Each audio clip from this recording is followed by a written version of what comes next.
तो दोस्तों वो दिन आ ही गया जिसका हर स्टूडेंट जो है इंतजार कर रहा था। यूपीएसआई आंसर की जारी हो चुकी है और ये सिर्फ आंसर की नहीं, ये हजारों सपनों का आईना है। किसी के लिए उम्मीद तो किसी के लिए झटका। आज हम बात करेंगे आंसर की के पीछे की सच्चाई और उसमें फंसे स्टूडेंट की कहानी।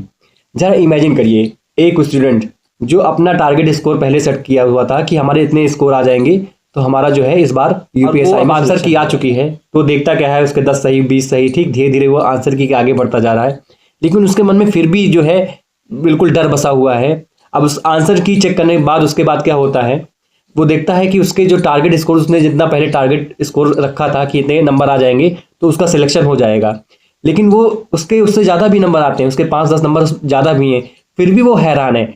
ये इस बात से हैरान है कि वहीं पर जो दूसरा स्टूडेंट जो यूपीएसआई की प्रिपरेशन भी नहीं कर रहा था, जो छोटे लेवल एग्जाम की प्रिपरेशन कर रहा था, उसके भी उसके बराबर स्कोर हैं। तो उसको ये लग रहा, उसको अब डर लग रहा है कि भाई इसके भी इतने स्कोर हैं, मेरे भी स्कोर हैं, मैंने इतना प्रिपरेशन भी किया, इतने अच्छे लेवल से कॉन्सेप्ट प्रिपेयर किया, इतने किसी भी चैप्टर की 10-10 क्लासें ली और कोई वन शॉट वीडियो देख के उसके बराबर मार्क्स आ रहे हैं। तो वो अपने मेहनत पे डाउट कर रहा है। और कई लोग अब ये भी बोलेंगे कि भाई वो उनका लड़का जो है ये 1 महीने में पढ़ के इतना नंबर ला दिया और ये 4-4 साल से मेहनत कर रहे हैं। तो कई सारे सवाल जो हैं हर एस्पिरेंट के मन में इस समय उठ रहा है। लेकिन अब सवाल ये है कि क्या ये सिर्फ कोइंसिडेंस है या सिस्टम में कुछ गड़बड़ है जहाँ से ये बच्चा जो है इतना परेशान है। कोई जो पढ़ने वाला बच्चा और जो एवरेज पढ़ने वाला बच्चा है उनके बीच में समानता आ गई है। तो ये किसकी गड़बड़ी है? देखो, इस बार जो सबसे ज़्यादा बात सामने आ रही है कि पेपर का जो लेवल था काफ़ी आसान था। अब इसका सीधा इफेक्ट क्या होता है, ऑलमोस्ट सभी के मार्क्स जो है हाई जाएंगे। ठीक है, कट ऑफ बहुत ऊपर चली जाती है, सिलेक्शन डिपेंड करता है 1-2 नंबर पर। और यहीं से शुरू होती है असली प्रॉब्लम। असली प्रॉब्लम मैं ये क्यों कह रहा हूँ, क्योंकि यहाँ पे अब जो बच्चा कम मेहनत किया हुआ था, जो सिर्फ वन शॉट दे के गया था कि हाँ हर चैप्टर की मैथ के प्रॉफिट लॉस की वन शॉट, और जो वहीं पे जो अगला बच्चा है जो मेहनत किया था वो वन शॉट की जगह 20-20 क्लास देख रहा है। तो अब डिपेंड करता है कि अब वो बेचारा इस समय इस हाल में, इस सिचुएशन में वो क्या करे। क्या वो सच में अपने आप को समझे कि वह उसका यूपीएसआई में नाम आ जाएगा? तो चलिए बात करते हैं। आगे जाने से पहले थोड़ी सी बात करेंगे उस स्टूडेंट के बारे में जो लगातार यूपीएसआई के लिए 2-3 साल से लगातार प्रिपेयर कर रहा है कि वैकेंसी आएगी। और वैकेंसी भी आई तो आधी वैकेंसी आई। पिछले 2021 से अगर देखा जाए तो वैकेंसी जो थी आधी थी और कैंडिडेट का पार्टिसिपेशन बहुत बढ़ चढ़ के लेवल पे कंपटीशन था। लगातार जो 60,244 बच्चे जो भी कांस्टेबल पद पे भी चयन हुए हैं वो भी अच्छे खासे नंबर में बढ़ चढ़ के पार्टिसिपेट किए हैं और वो भी तगड़ा कंपटीशन दे रहे हैं। और जो यहाँ पे अभी बेरोजगार बच्चा बैठा हुआ है जो लगातार 2-3 साल से इंतजार कर रहा था वैकेंसी की, अब वैकेंसी आई भी और वैकेंसी आधी भी आई और उस ऊपर से एज भी जो है, एज का क्राइटेरिया भी बढ़ा दिया गया है। तो जाहिर सी बात है कंपटीशन जो है अच्छे लेवल पे था पहले से ही। और संस्था ने किया क्या, जो एग्जाम ने संस्था कराई है उसने क्या किया, उसने पेपर भी इजी कर दिया। अब इस पेपर इजी करने से कंपटीशन जो अभी तक टफ था वो हार्डेस्ट से बदल गया एक तरीके से। हर स्टूडेंट जिसके आजकल इस समय में देख रहा हूँ जिसके 340 प्लस भी हैं वो भी बेचारा परेशान है कि उसका सिलेक्शन होगा कि नहीं। और 340 प्लस नंबर जो है मायने रखते हैं। ठीक, हाँ मैं बोल भी रहा हूँ उसका नाम आ भी जाएगा डीबीपीएसटी में, लेकिन फिर भी बेचारा वो परेशान है कि उसका नाम जो है फाइनल मेरिट में आएगा कि नहीं आएगा। तो फाइनल मेरिट की तो भाई अब उम्मीद ही नहीं कर सकते क्योंकि इतने ज़्यादा कट ऑफ जाने वाली है, इतनी ज़्यादा नंबर पे जो लोग पार्टिसिपेट किए हैं और इतना अच्छा स्कोर बनाए हैं सब लोग। तो भाई कंपटीशन जो है अलग लेवल पे जाने वाला है, वैसे भी आप लोग जानते हैं। और ये सब देखकर अब जो पढ़ने वाला बच्चा है वही सोचेगा कि भाई इतना पढ़ना लिखना सब बर्बाद है। सबसे बढ़िया वही है जो वन शॉट देख के गए थे, एग्ज़ाम के 1 महीने प्रिपरेशन पहले आए, लाइब्रेरी ज्वाइन किए और बढ़िया अच्छा खासा स्कोर तैयार कर लिए अपना। और बढ़िया अब इस समय भावी दरोगा बन के घूम रहे हैं। स्टेटस में चेंज हो रहा है कि भावी दरोगा हो चुके हैं वो, फ्यूचर दरोगा। और जल्दी उसमें लिख रहे हैं कैप्शन में कि जल्दी आ रहे हैं सिस्टम को सुधारने। घर वाले फ़ोन करके बोल रहे हैं कि बेटा कब आओगे, तो कह रहे हैं अब तो वर्दी सिलवाने के बाद ही आएंगे घर। तो ऐसे ऐसे बिल्कुल जो होमगार्ड की प्रिपरेशन करने वाले थे वो भी अपने आप को बिल्कुल भावी दरोगा समझने लगे हैं।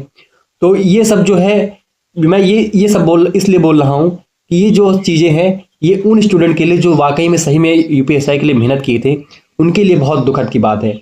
बेचारे लगातार जो है 2-3 साल से घर छोड़कर, ठीक है, 2-2 साल से बाहर रूम का रेंट दे रहे हैं, खुद खाना बना रहे हैं, ठीक है, बिल्कुल भूख प्यास नींद सब कुछ त्याग के लाइब्रेरी की फीस जमा कर रहे हैं। घर की कंडीशन उतनी अच्छी नहीं है, फिर भी लगातार अपने आप को परिश्रम में बिल्कुल 1% भी कमी नहीं कर रहे हैं अपने परिश्रम में कि इस बार यूपीएसआई में सिलेक्शन हो जाएगा। और वहीं पे जो संस्था ने इतना इजी पेपर करा के उनके सपनों पे पानी फेर दिया। अब बेचारे इसलिए परेशान हैं कि उनके भी इतने मार्क्स बन रहे हैं 100, वो अब जैसे वो उसने आंसर की चेक की, अब वो देखा कि उसके मार्क्स 230 उसके मार्क्स 330 उसके मार्क्स बन रहे हैं। अब उसके बाद वो अपने पड़ोसी देख रहा है जो कि होमगार्ड और कांस्टेबल की प्रिपरेशन कर रहा था, वो कह रहा मेरे भी 338 बन रहे हैं, 330 बन रहे हैं।